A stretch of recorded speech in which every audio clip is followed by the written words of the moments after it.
All right, so when you hear the word charity, what pops into your head? Probably things like food drives, maybe some fundraising events, right? Well, today we're going to look at an organization that takes that whole model and flips it on its head. It's called the Cook E-Learning Foundation, or E2 for short. And this is the question that really drives everything they do. It's a big one. What if a charity's goal wasn't just to help, but to actually empower?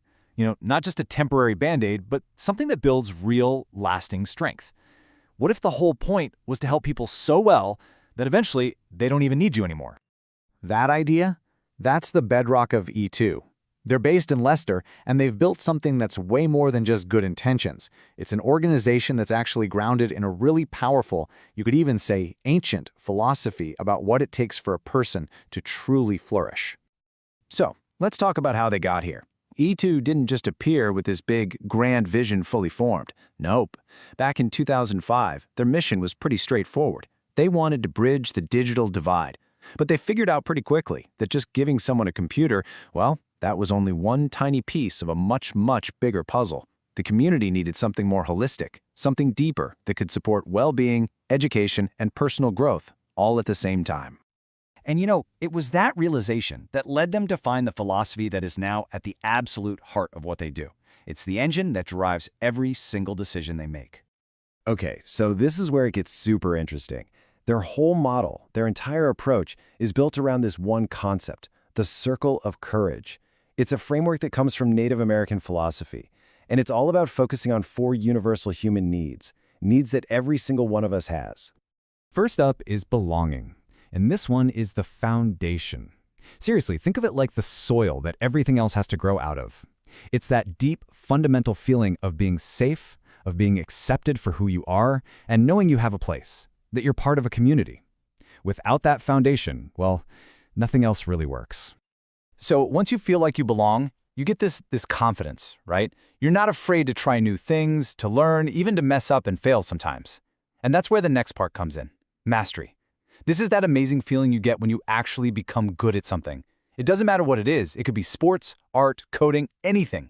It's about building tangible skills and proving to yourself, hey, I can do this. And you know what happens when you start mastering things? It leads directly to independence. Now, this isn't about just being left on your own. It's about earning the right to make your own decisions, to be in the driver's seat of your own life. It's about having the power and the confidence to look at a challenge and say, yeah, I've got this. And then, the circle completes itself with the final piece, generosity. Because think about it. Once you feel that you belong, you've got some skills under your belt, and you're making your own way, what happens? You naturally want to give back. You want to help others.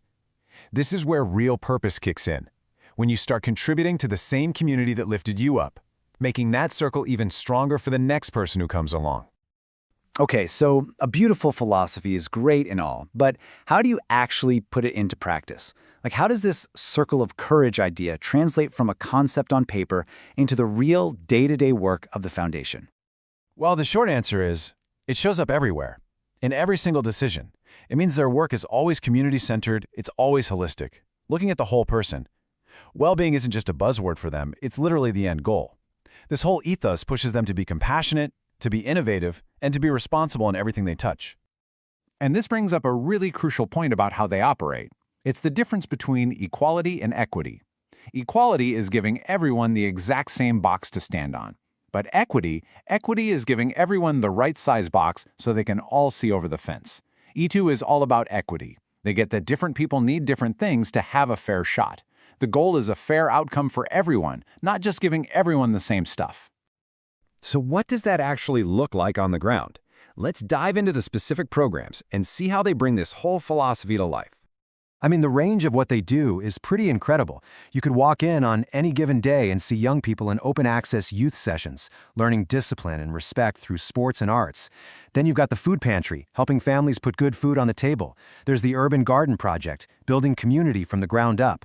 They even offer alternative education pathways for kids who've struggled in the traditional school system, and youth support groups for those who need it.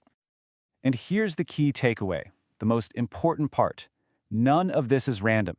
Every single one of these programs is designed to connect back to the circle of courage.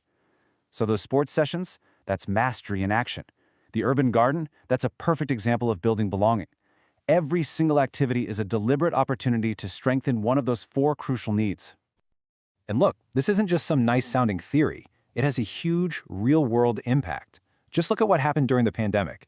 Their entire philosophy was put to the test, and they didn't just meet the challenge, they smashed it. They provided emergency food deliveries to 600 families, and not just once, every single week. That right there is what it looks like when your values are truly put into action. So, an organization like this, they're obviously not just sitting back. They're always looking ahead. So what's next for them? Well, it's all about building an even better future on the foundation they've already created. Their vision is right there in their own words. They want a future defined by innovation, inclusion, and impact. It's not about getting bigger just for the sake of it. It's about deepening their roots in the community to create change that really, truly lasts. When you look at everything E2 does, it proves something pretty profound. That by focusing on just 4 simple, universal human needs, you can set off a chain reaction of positive change. And that kind of leaves you with one big question, doesn't it? How can one simple circle redefine an entire community?